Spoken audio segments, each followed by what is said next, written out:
I was already planning on making a big video surrounding the San Jose Sharks and their future, but a week ago they made a huge trade acquiring Yaroslav Askarov from the Nashville Predators. And you guys already know I was in love with their future. I ranked them as the second best prospect pool after the 2024 NHL Draft, and it was pretty close honestly between them and Columbus. But now they've acquired Askarov, the future for San Jose just looks even brighter. So make sure you watch till the end as we dissect every part of this Sharks future, and hit that subscribe button if you're new for more hockey content just like this every single weekday. Now let's start by talking about the big reason why I'm making this video so early, and that is the Yaroslav Askarov trade. Somebody who I think is going to change this Sharks future for the better in so many ways. We've talked about him a lot on this channel. He's a top 5 goalie prospect in this league. A lot of people believe he's the best goalie prospect in the league. Personally, I'm more of a Bystedt guy, or maybe a Devon Levi as well, but I think Askarov is right up there among the best in the league. And you can see as a former 11th overall pick, Askarov has had a lot of pressure throughout his career so far already, but he's adapted well to the pro level too. In 44 games last year, he got a .911 save percentage in the AHL,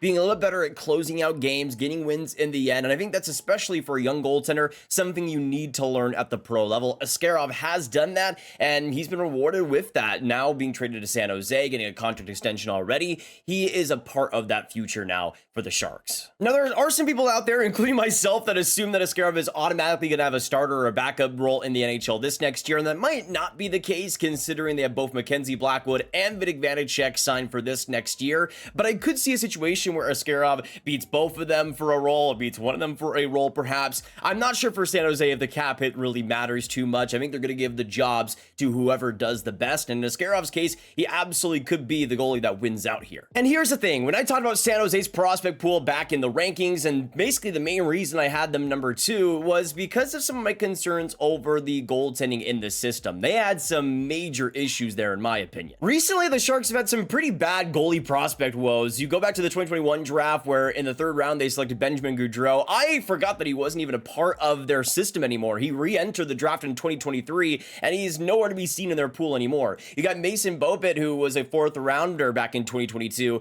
but he went from the WHL down to the BCHL and really didn't even perform that amazingly there either. So in response, the Sharks went out and selected 2 goalies in the 2024 draft, getting both Christian Kirsch and Yaroslav Askarov off of the 2024 draft board. And you can see with Kirsch being a 4th rounder and Karasladov being a 7th rounder, you get a little bit more depth there. But to me, Kirsch is definitely the main jewel there, though he was somebody that still had potential but wasn't able to realize it quite yet. He's going to be in the USHL this next year and eventually going to UMass, but he was still a long-term project. I think San Jose really desperately needed at least a starter quality guy, prospect-wise, like a Drew Comesso or maybe even a Trey Augustine. They really needed an elite one, though, and I think for San Jose, they got it in Askarov. That's the exact type of goalie prospect that I think really needed to complete San Jose's pool, and they didn't even get it through the draft. They got it through the trades, which I love to see. Before Askarov, I thought the best younger goaltender in their pool might have been an okay backup in Christian Kirsch, but now they have a full-time starter, somebody that they can rely upon for the next decade and a half. It really completes this rebuild, and we're not just going to get into the goaltending, we're going to get into the nitty-gritty of why I think this Sharks team has such a bright future. Now that they have the goaltending locked up, the rest is falling into place. But now we get into the crop of forwards that San Jose has coming up, and it's a pretty great group. When it comes to the NHL players already, it was a pretty barren selection. William Eklund, of course, being the absolute best and a core part of that team going forward. As a former 7th overall pick, slippery winger, he's somebody that I think has already been progressing well in San Jose somehow, considering the situation around him. 45 points in 80 games this last year is insane, considering how bad San Jose was.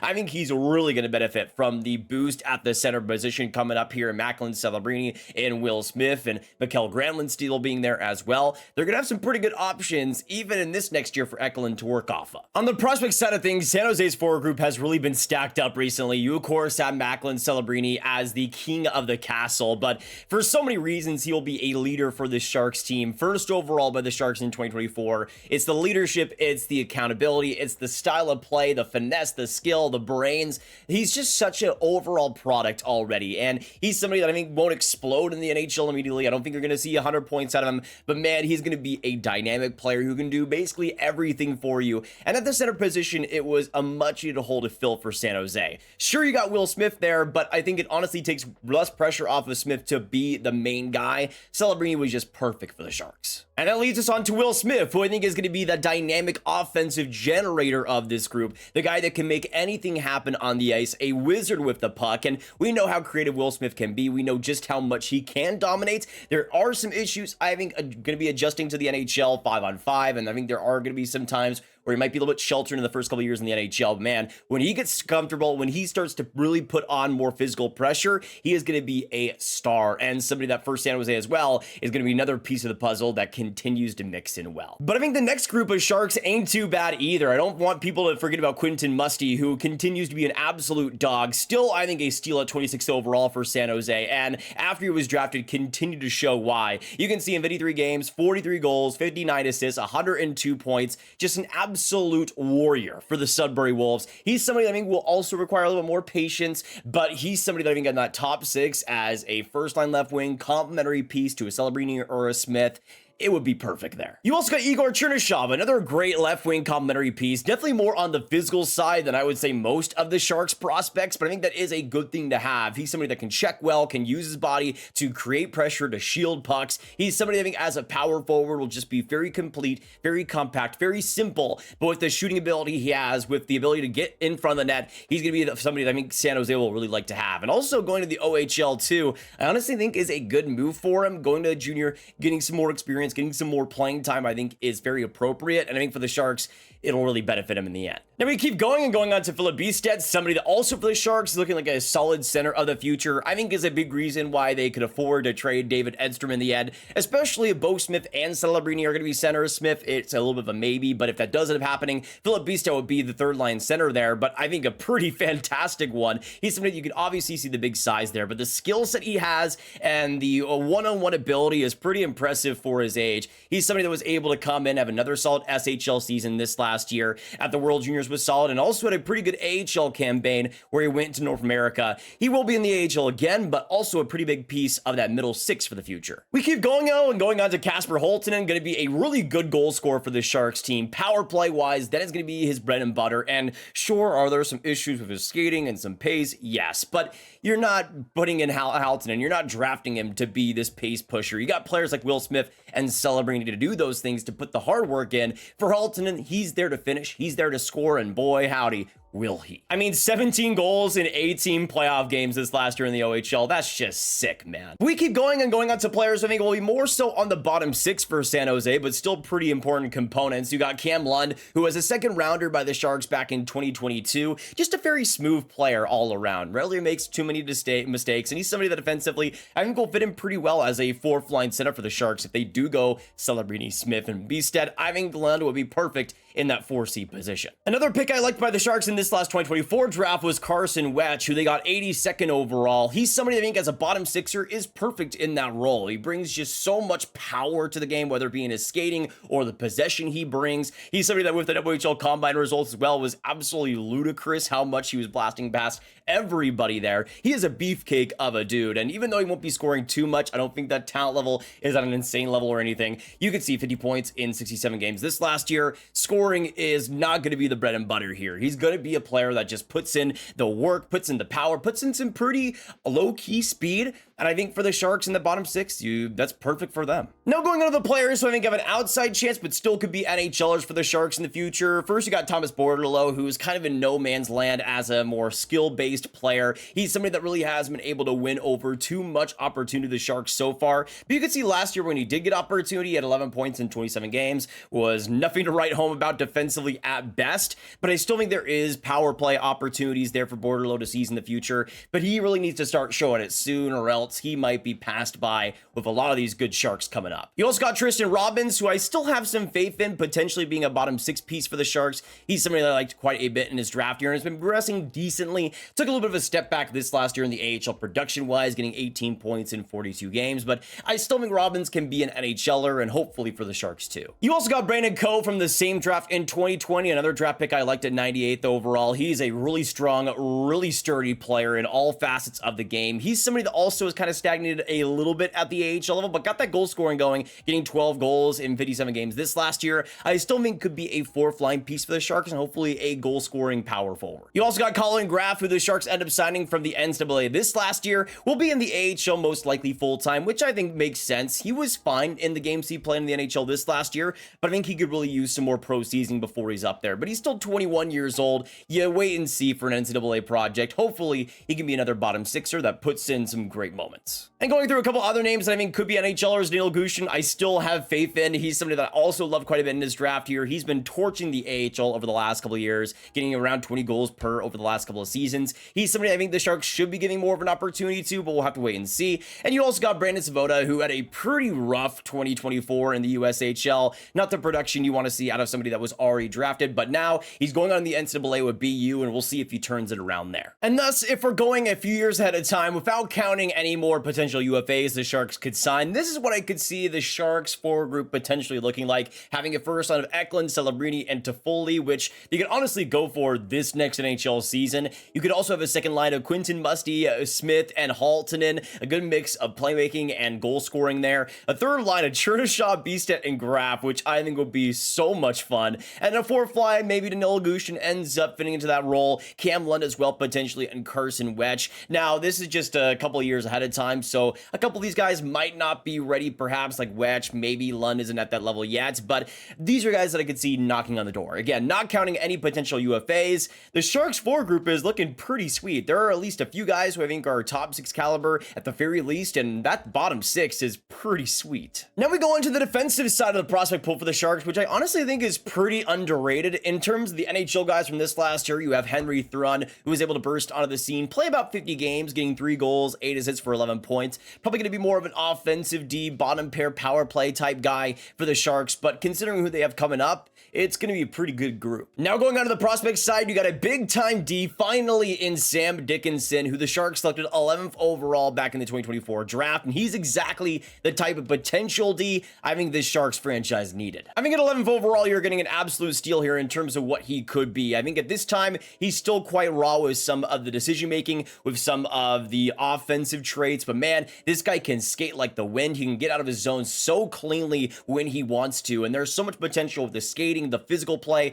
the passing ability that he has. You see with London what he was able to accomplish, 70 points in 68 games, just a dynamic season. And there are going to be some issues and some things to iron out, but he was pretty young for his draft class, and considering the size, considering the potential there's a lot to build off here. On the more offensive side, you also got Luca Cagnoni as well, who is going to be an absolute horse offensively. He's somebody that already has been able to dominate in the WHL. This last year, getting 72 assists, 90 points in 65 games as a D, and a point per game as well in the playoffs, which is kind of lowballing for him. But he's somebody that with the dynamic skating ability, with the edge work, with the confidence he has, he is going to have a lot going for him as well. Power play wise, that's going to be the best part about him. Then there might be some issues there with some of the defensive reads and the physical prowess that he has, but if he's able to be sheltered a little bit, if he's able to have those offensive opportunities, I can't see why he wouldn't succeed. Keeping on with the defensive depth, you also got Jake Furlong, who was a 5th round pick back in 2022, but has been developing so well since then. It got him a big spot at the Canadian U20 World Juniors this last year, where he played a great defensive role, but it's the prowess, it's the adaptability, it's as well the quick decision making and the activeness at which he plays defensively. He doesn't have the biggest size in the world, but he uses his frame so well, and as a defenseman is exactly the type of D San Jose needs more of. You also got Jack Thompson, who the San Jose Sharks acquired from the Lightning. He's somebody that I think is a really underrated defensive prospect in this league. Last year was kind of going back and forth, and of course, out of being traded to San Jose, where you can see he put up some pretty decent offensive numbers there. We'll see where he ends up translating to, and he'll likely still be in the AHL this next year, but somebody to keep an eye out on. You also got from this last draft, Leo Salin-Uelenius, who I think as a possession player, as a passer, that's going to be the best part about him going forward. I have some question marks over how he reads the game defensively, but in terms of the playmaking, playmaking there, he has some pretty great moments, and we'll see what he ends up turning into as well. Could be another power play option. You got Mattias Hävelid, who has another offensive Swedish defenseman. He's somebody that also has had his moments over the past couple of years, translating decently in the SHL this last year, getting 12 points in 43 games, and having a pretty solid U8, U20 World Juniors for Sweden. He's somebody that also will be a little bit more of a project, and I think also needs to get a little more consistent physically, but man, he can have some great heads-up plays, and especially when he's corralling the blue line, can really make some good ones. Now you go into kind of the maybe tier of the Sharks defensive side. You got Michael Fisher, who was a third rounder by the Sharks, always was an extremely raw player to me, and went to the NCAA and got pretty creamed throughout. He only got 2 points, 29 games with Northeastern, and is now going to be back in the BCHL, which is not the greatest sign in the world, but we'll have to wait and see there. Still an incredibly raw guy that has a lot of time to develop. You got Shakir McMadulan, who I think has progressed on some of the major issues I had with him back in his draft year, but I still think has some defensive issues that will still need to be corrected if he's going to be a full-time NHLer, but the offensive potential there is still there. Going on to this last draft, they also got Colton Roberts and Nate Miskey. In Roberts' case, I think he tops out as a decent mobile, physical defenseman on your bottom pair. I think there are some issues transporting the puck, keeping his head up offensively and making the right smart plays, but defensively there is potential there, and we'll see what happens. You also got Nate Miskey, who was a fifth rounder by the Sharks in the 2024 draft, was an overager, but man, he had a pretty great stretch in the second half of the Victoria Royals.